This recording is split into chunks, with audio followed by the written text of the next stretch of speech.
The criminal or criminals who abducted Nancy Guthrie left behind a trail of evidence which has been collected by authorities.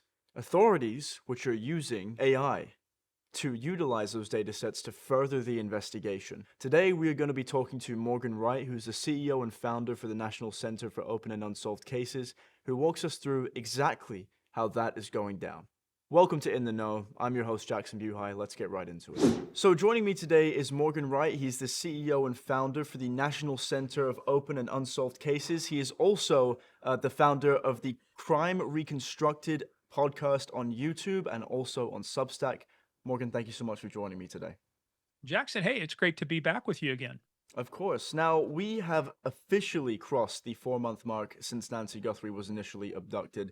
And you've been going around to a variety of media outlets explaining what the next step is in this investigation. Can you tell our audience a little bit about that? Yeah, this actually came out of CrimeCon. I got approached by Fox Digital saying, hey, look, there was some information that the FBI may have new tech. They weren't exactly specific about it. So I said, "Hey, well, look, let's think about this for a little bit. What could some of this new tech be?" So that's where it came from. And so I thought about this for a little bit. I did quite a bit of analysis on it. And and this goes back to some lessons I actually learned from a friend of mine who was the head of the Directorate of Science and Technology for CIA. And they did real big stuff. They hunted high value targets. We looked at patterns of life, signals analysis, where somebody would go, what would they do, and then track that electronically. So I think probably one of the highest probabilities that they've had a breakthrough is the application of AI to be able to look at these massive data sets. And we're looking at cell site information. We're looking at ad tech data. Ad tech is all the data that comes from the developers collect from your mobile apps. So that's independent of the character. And one of the companies I work with, Fog Data, I actually applied that to the Guthrie case while I was out there. We were doing signals analysis. But it's about taking all of that together with vehicle traffic, with videos and everything together, and it start putting it together and asking questions of it to say, here's the pattern of activity I'm looking for. What person show me the pattern of activity that indicates somebody did pre-reconnaissance surveillance, say back in January, and then you see something come in, and I'm going to say this is kind of like the Kohlberger case. You're going to have something come in. They know that some of this can be tracked, so they're going to shut off their phone at some point, but it's going to reactivate. Well, look, Jackson, that's a tell too. You shut something off, you turn it back on. For me, that's a red flag. Why did you shut it off in the first place? So I think there's going to be a signals analysis breakthrough with AI where they look at all of the stuff. They're pulling in license plate readers. They're pulling in video from all of the different homes that were out there. They're pulling in video from the businesses. And what they're looking at says, let's bring this together. Let's synthesize this together and show me the vehicles that were engaged in a pattern activity that are consistent with pre-reconnaissance activity or consistent with a targeted abduction. And now I'm saying it's a targeted abduction, and I will tell you why real quickly because this goes into why I think this is the leading candidate. Everybody for a long time, Jackson, talked about, well, why did the guy take the camera? I mean, he was trying to disguise himself. No, the dude was, porch guy was absolutely comfortable being on that porch in his disguise because he didn't think he would be identified. He was there several minutes. We know that. He tried to use vegetation to cover it up. But why would you take the camera? You take the camera because he's not worried about disguising himself. He's worried about disguising the vehicle. And if we know precisely what kind of vehicle is out there, I can now apply all of this other analysis to say, hey, it's a white Honda. And now I can follow that white Honda everywhere. I can trace it back. These are lessons we learned from Afghanistan and Iraq. I had a friend who worked at DARPA, the Defense Advanced Research Projects Agency, and they built this thing called Gorgon Stair. It collected tons of high def video of everything. I mean, it was just loitering in the area. So when they would have an IED, what would they do? They'd find it, they'd see who was around it, what happened before it, and they trace the vehicle back and the people back. So this is very much about transportation, Jackson. So I think the biggest breakthrough, and I don't know, this is all just hypothesis, but the biggest breakthrough I think is going to come from some type of forensics on the signals analysis, cell site, and ad tech data, and being able to combine that with the video to determine, do we have something that is indicative of a pattern of activity that's consistent with targeted abduction? Now, I'm glad you bring up data sets because I'm wondering what if this person knew exactly what they were doing to the point where they could get around things like CCTV cameras and having someone have their cell phone ping a cell tower or things to that effect? A lot of people don't realize, but there are a lot of uh, uh, nature cameras out in that area. Not all of them face the road, but there are some on the road. And there's actually part of that's the Sonoran Basin, I think they call it. It's a preservation area. So, but you've also got traffic cameras. The Arizona DOT had traffic cameras out there. You've got license plate readers. So I don't know exactly how much they got, but to your point, let me tell you, it is about data sets. It is about I did some classified work that I was able then to apply in an unclassified setting to work on the DC sniper case. I predicted a model that says the DC sniper will have already had contact with law enforcement multiple times. He had been in the tag on the vehicle had been checked by law enforcement multiple times. So a lot of this is about we've got the capability now to combine large data sets, have the ability to AI run models against that to say, what is most likely this appears? Again, we don't know what the FBI has got. We don't know what Pima County has got in terms of all the data sets, but there's more data out there than we know about. But here's the other thing, though, too, Jackson. I could be looking at something like whether they knew the area very well and they stayed outside of where cameras were. What does that indicate? That indicates pre-surveillance reconnaissance. It's what we have identified in terrorist planning cycles. They don't know they're doing it, but part of it is broad target selection, initial reconnaissance, specific target selection, rehearsals, action on the objective. So there's things that they go through. People that do this go through specific steps that behaviorally we've seen over and over. So it's applying behavior models into this as well to say, if we have a behavior like this, what are we looking for? You and I talked earlier. I had my friends that worked from New Scotland Yard that worked on the 7705 train bombings.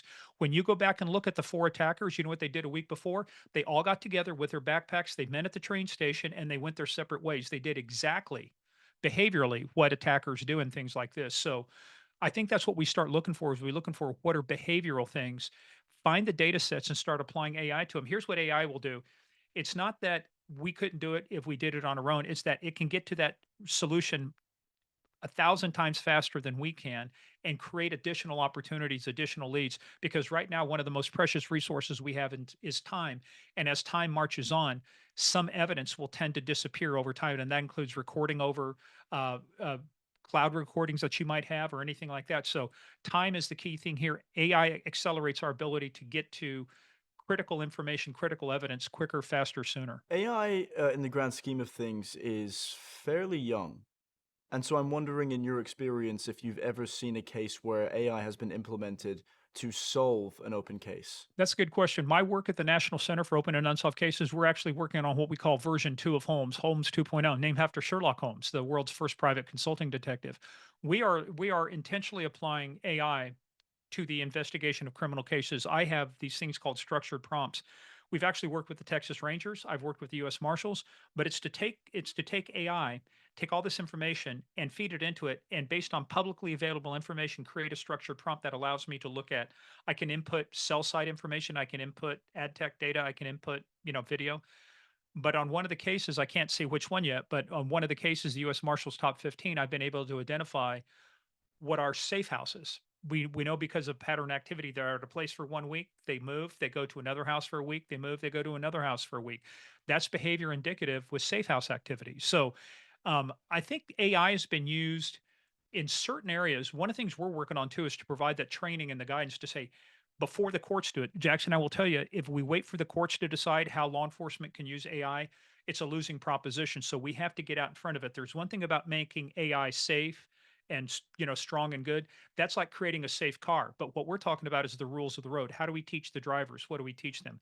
That's what we're focused on. How to recognize bias, how to recognize hallucinations, how to recognize structural issues in your prompt. So I think AI has been used, but I don't think it's been used at scale yet to have the kind of impact we're looking for because as you point out, it's relatively new. I mean, 2 years Chat GPT came out. So we're still in the we don't have any idea where it's going to take us, but there's a lot of solutions being built around AI right now. Now, if you gather evidence using this AI software, I'm just wondering, if you gather evidence on this person and then you hand it over to the prosecutor, is that something that's admissible in court, or do you have to dig a little bit deeper to find real rock solid evidence? Well, that's a great question because there are certain things you can do. One of the things we're doing, at least with our prompts, is complete transparency. I use a combination between Claude on one side and Grok on the other. They both do fabulous things. So Claude creates everything. feeds it, injects it into Grok. If you techies out there, it's called via MCP connection, Model Context Protocol. But I can actually run it on a Chrome browser. But I capture everything we've written from the Claude side. I capture the exact inputs into Grok on the other side.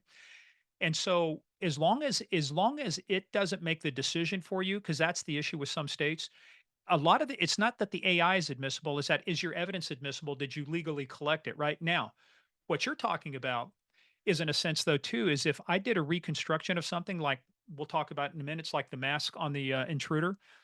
If I were able to reveal that mask and say, now we now know who it is, here's his face, that's going to have to undergo, I think, a process they call the Fry test, FRYE. But basically, that's why you can admit DNA. That's why you can admit fingerprints. These are things that have been scientifically validated, are repeatable. There's a general consensus in the scientific community, but that's why polygraphs. I used to teach out at NSA. I taught behavior analysis, interview and interrogation. Used polygraphs a lot, but Jackson, polygraphs are not admissible in court because they can't pass that Fry test. So I think certain aspects of DNA, if we have new tools to deconvolute DNA, that's got to go through scientific testing. So I think as long as you can trace it back to say, look, I still made the independent decision that we have probable cause to do X, I think that's going to be admissible. But you've got to be very, I will tell you this from experience, you got to be very transparent about what you did, because if you're not, and if there's holes in your case, I guarantee you who will find them will be the defense attorney. You've walked us through some of the specific data sets that this AI software would utilize to further the investigation, but if you were spearheading the investigation, personally, what would you be doing specifically with this AI software you speak of? Wow, that's a good question. One of the things I would use it to do, I mean, I would spend a lot of time. Um, Einstein said one time that if you have 1 hour to solve a problem, if your life depended on it, spend the first 50 minutes defining the right questions to ask. So I think it's something close to that. Don't hold me to that, folks, but it's something very similar. So I would spend a lot of time really defining what are our boundaries, what does our structured prompt look like, have we written the proper what we call skills in there too that can do certain things for us. So when I spin up Grok, I've got 4 agents running in Grok. Each one has a separate task. So on this, I would look at to say, I'll give you the example, Jackson. Perfect case. You guys have covered it. It's come out. The Long Island killer, Rex Sherman. The evidence that led to him, people said, well, DNA solved the case. I said, no, DNA did not solve the case. The original lead about his Chevy Avalanche is what solved the case. And it only solved it when they put a task force together, went back and relooked at the data, then combined it with cell phone data, and were able to develop a lead, which then they developed Rex Sherman as a suspect, got his DNA off of a pizza crust, and then identified him as the Long Island killer. So DNA did not solve the case. Going back and doing the hard work, and this is where AI can accelerate that, can find all the things that you missed, the non-obvious relationships. So that's what I would do. I would make sure that we have everything structured, and then I would start feeding it in to say, what other opportunities are there? What did we miss? What else could we be doing with this? I would feed in, I would look at the ability to put in large amounts of data, of video, of cell site information, anything that they lawfully collect, legally collect, I would put into this, but I would be very careful about how we structure it. So that's what I would do. And what I would do is go back and not say, hey, we don't trust what you did. But what we have to say is that, look, you did what you did based upon the initial information you had, your initial mindset. Part of the problem with working cases, Jackson, is we have these things called heuristics. We want shortcuts in our mind. We want the logical, what logically explains this? What explains this that makes sense? Well, it's not always about making sense because we skip from evidence past the proper interpretation and go to narrative.